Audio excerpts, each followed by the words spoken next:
আজকে মনটা ভীষণ খারাপ, কারণ কোয়েল পাখি নিয়ে অনেক বড় বিপদে পড়ে গেছি। খাবার দিতে গিয়ে দেখি কিছু কোয়েল পাখির চোখে সমস্যা। প্রথমে আমি বুঝতে পারছিলাম না যে কেন এই সমস্যা হলো। পরে যতটুকু অনুধাবন করতে পারলাম, কোয়েল পাখিগুলো অনেক সময় নিজেদের মধ্যে ঠোকরাঠুকরি করে, যার ফলে হয়তো এই ধরনের সমস্যা হয়েছে। আমার অনেকগুলো পুরুষ কোয়েল পাখি আছে, কারণ আমি ডিম থেকে বাচ্চা ফোটাতে চাই। এর জন্য আমি বেশ কিছু পুরুষ কোয়েল পাখি রেখেছিলাম। মূলত পুরুষ এবং মহিলা কোয়েল পাখি একসাথে থাকলে অনেক বেশি ঠোকরাঠুকরি করে। এর আগে আমি অনেকবার দেখছি অনেক কোয়েল পাখির মাথার উপরের পশম নাই, পিঠের পশম নাই। তাই আমি ধারণা করতেছি যে পাখিদের ঠোকরাঠুকরির কারণেই এই সমস্যা হয়েছে। যদিও আমি মাঝে মধ্যে জিঙ্ক দিয়ে থাকি।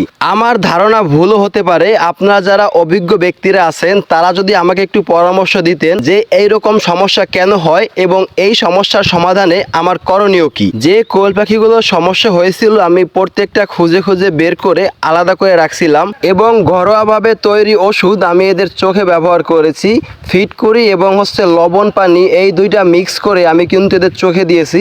আলহামদুলিল্লাহ আমি মোটামুটি ভালো রেজাল্ট পেয়েছি। তবে আমি জানি না এই পদ্ধতিটা কতটুকু সঠিক। দুই একটা কোয়েল পাখির চোখ একেবারেই খারাপ হয়ে গেছে, যা আর কখনোই হয়তো রিকভার করা সম্ভব না। এর জন্য আমার মনটা ভীষণ খারাপ। গত 3 থেকে 4 দিন ধরে আমি এই পাখিগুলোকে আলাদা করে রাখছিলাম। এখানেই তাদেরকে খাবার পানি দিয়েছি, বিভিন্ন ঔষধ দিয়েছি, যাতে পাখিগুলো তাড়াতাড়ি সুস্থ হয়ে যায়। আলহামদুলিল্লাহ পাখিগুলো আগের থেকে অনেকটাই সুস্থ। তবে হয়তো কিছু পাখি কখনোই পুরোপুরি সুস্থ হবে না। একমাত্র আল্লাহ জানে যে এদের ভবিষ্যৎ কি হবে। মোট 60টি পাখির এই সমস্যা ছিল। তার মধ্যে কিন্তু 5টি পাখি ছিল পুরুষ এবং মাত্র 2টি পাখি ছিল মহিলা। যেহেতু আমার পাখিগুলো এখন আগের থেকে মাশাআল্লাহ অনেকটাই সুস্থ হয়ে গেছে, তাই এখন এই পাখিগুলোকে ফার্মের মধ্যে ছেড়ে দিচ্ছি। যখন কোনো পশু পাখি অসুস্থ হয় বা কোনো সমস্যা হয়, তখন কিন্তু অনেকটাই খারাপ লাগে। যতক্ষণ পর্যন্ত না পশু পাখিগুলো সুস্থ হয়ে ওঠে, ততক্ষণ পর্যন্ত কিন্তু চিন্তা কমে না। সবাই দোয়া করবেন যাতে আমার কোয়েল পাখিগুলো দ্রুত সুস্থ হয়ে যায়। আসলে আমি কিন্তু এখনো আমার কোয়েল পাখিগুলো নিয়ে